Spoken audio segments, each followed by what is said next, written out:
धमाका, क्राइम का तूफान। थान, मुंबई, भारत। मुख्य पात्र आरव मल्होत्रा, एक तेज तर्रार और क्राइम रिपोर्टर। समीर चौधरी, एक कुख्यात गैंगस्टर और माफिया सरगना। नदीम खान, एक ईमानदार पुलिस अधिकारी। किरण, आरव की सहकर्मी और साथी। मुंबई की चमकती रातें और अजनबी गलियों में अंधेरा गहरा चुका था। शहर में आतंक का माहौल था और उसके पीछे एक नाम था, समीर, जो एक शक्तिशाली माफिया सम्राट था। अपनी तस्करी, अपहरण और हत्या की घटनाओं से मुंबई को दहला चुका था। समीर का खौफ इतना था कि कोई भी उसकी खिलाफत करने की सोच नहीं सकता था। लेकिन एक व्यक्ति था जो समीर के खिलाफ सच्चाई जानने की जद्दोजहद में था, आरव मल्होत्रा। आरव एक जाने माने क्राइम रिपोर्टर था जो समीर के अपराधों को उजागर करने के लिए किसी भी हद तक जा सकता था। वह जानता था कि समीर की दुनिया को तोड़ने के लिए उसे उसकी कमजोर कड़ी ढूंढनी होगी। आरव और उसकी सहकर्मी किरण ने मिलकर समीर के खिलाफ एक गहरी जांच शुरू की। जैसे जैसे वे समीर की दुनिया में प्रवेश करते गए, उन्होंने देखा कि समीर के पास न केवल क्राइम नेटवर्क था, बल्कि उसके साथ शहर की कई ताकतवर शख्सियतें भी जुड़ी थीं।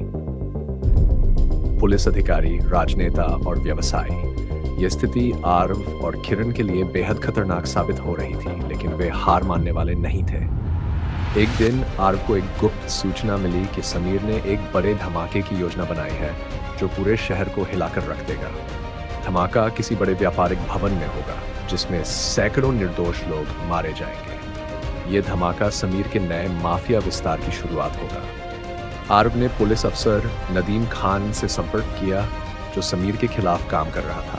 नदीम को आरव का सहयोग बेहद जरूरी लगा और वह भी इस धमाके को रोकने के लिए अपनी जान जोखिम में डालने को तैयार था। नदीम ने आरव से कहा, अगर तुमने समीर के खिलाफ सच्चाई दुनिया के सामने लानी है तो तुम्हें यह धमाका रोकना होगा। आखिरी संघर्ष। आरव और किरण ने समीर के साथ जुड़े एक और गैंग में घुसपैठ की और उसकी योजनाओं का पर्दाफाश किया। लेकिन जैसे ही वे गैंग के अड्डे के पास पहुंचे, समीर को उनकी योजना का पता चल गया। समीर ने आरव को पकड़ने के लिए अपने गुर्गों को भेजा और आरव और किरण को जान से मारने की धमकी दी। एक जबरदस्त एक्शन सीक्वेंस की शुरुआत हुई। समीर के गुर्गों और आरव के बीच गोलियों की बौछार हो गई और बम धमाकों की आवाजें पूरे इलाके में गूंजने लगी। किरण और आरव के बीच तीव्र लड़ाई चल रही थी, लेकिन वे हर बार किसी न किसी तरह से बच निकलते।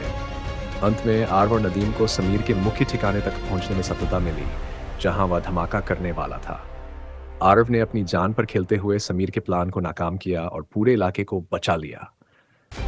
नदीम ने समीर को गिरफ्तार कर लिया और उसकी दुनिया को तोड़ दिया। जब समीर को गिरफ्तार कर लिया गया तो आरव ने अपनी रिपोर्ट में लिखा, क्राइम की दुनिया में कोई भी तानाशाही कभी भी स्थायी नहीं हो सकती। सच हमेशा जीतता है और अपराध हमेशा खुद को खत्म करता है। फिल्म का क्लाइमैक्स आरव की रिपोर्टिंग से होता है, जिसमें वह समीर की पूरी साजिश और उसके अपराधों को उजागर करता है। मुंबई फिर से सुरक्षित हो जाती है, लेकिन आरव जानता है कि यह केवल एक जीत थी। असली लड़ाई अभी खत्म नहीं हुई थी। समाप्त।